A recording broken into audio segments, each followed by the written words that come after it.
People have started to call Kenya the sick man of Africa.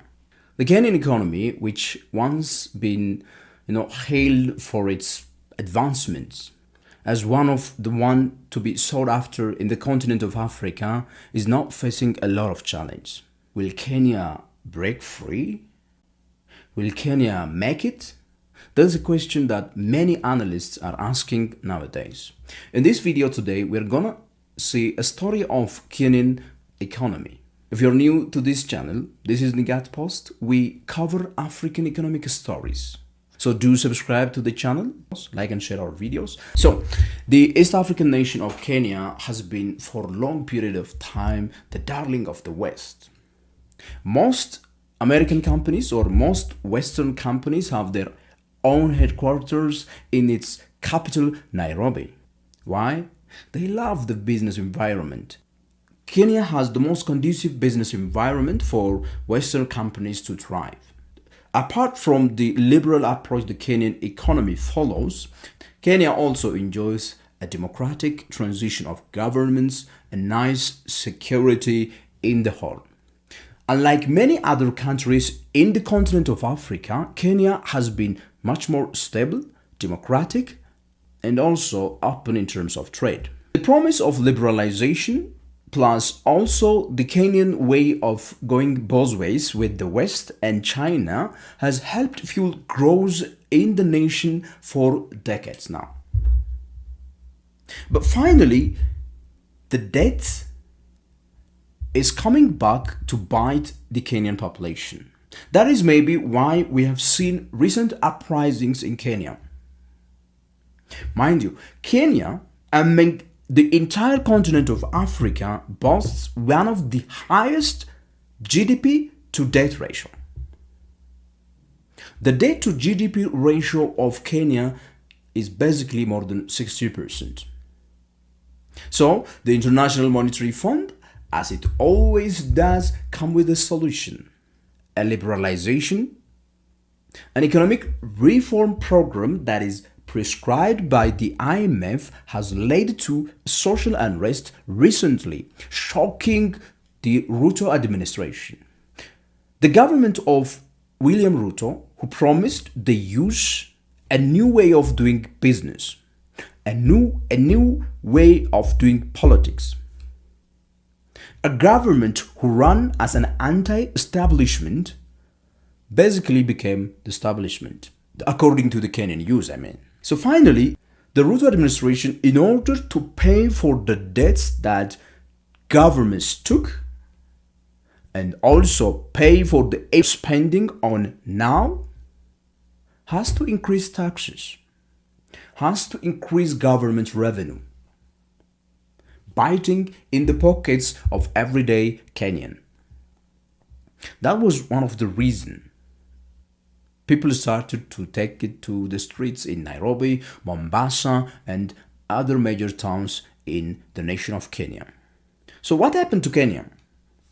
An East African country with international companies, offices like Google and Microsoft. What happened to it? For one, the Kenyan economy is for now limited to a certain sectors with a limited population. Even domestic Kenyan companies are looking a way to grow. For instance, banks like KCB or Equity Bank, the biggest bank in Kenya, now get most of the revenues from their subsidiaries in the Eastern African region, not from Kenya. Even the biggest company in the country, or the biggest company on the Kenyan Stock Exchange, Safaricom, is projecting that its subsidiary in Ethiopia will be the major revenue earner in almost 5 years. So, the Kenyan economy looks like it's not gonna be stretched more than this with the promise of just trade. The government has to look for a new way for the Kenyan economy to grow. The older ways are not working. But don't forget that it's not all doom and gloom. Kenya has an immense potential. It is strategically located on the Indian Ocean, with immense potential for tourism. With more trade with its African counterparts, Kenya can unleash a lot of potential. I don't know why most African countries always try to compete with each other rather than working together.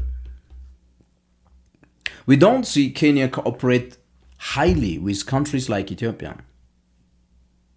Even though we see some kind of investments going there and here, but they are not really cooperating in a productive way. We can take the example of the East African community, where most of the Eastern African countries are a member of, except maybe Ethiopia and Djibouti maybe. The East African community, even though it boasts most of the Horn of African nations as a member, as a block of economy, as a block of trade, mostly it fails most of the time. They tend to quarrel on very small things. So, for Kenya, the recent promise of the IMF, the recent market promise, have made it difficult for people to live.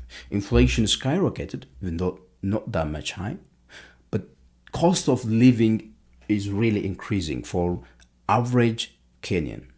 While the promise of the International Monetary Fund and World Bank have not yet proved to be fruitful, we wish to see a new way to supercharge the once darling of the West, the Kenyan economy. So if you guys are looking for an investment opportunity in Africa, look no further away.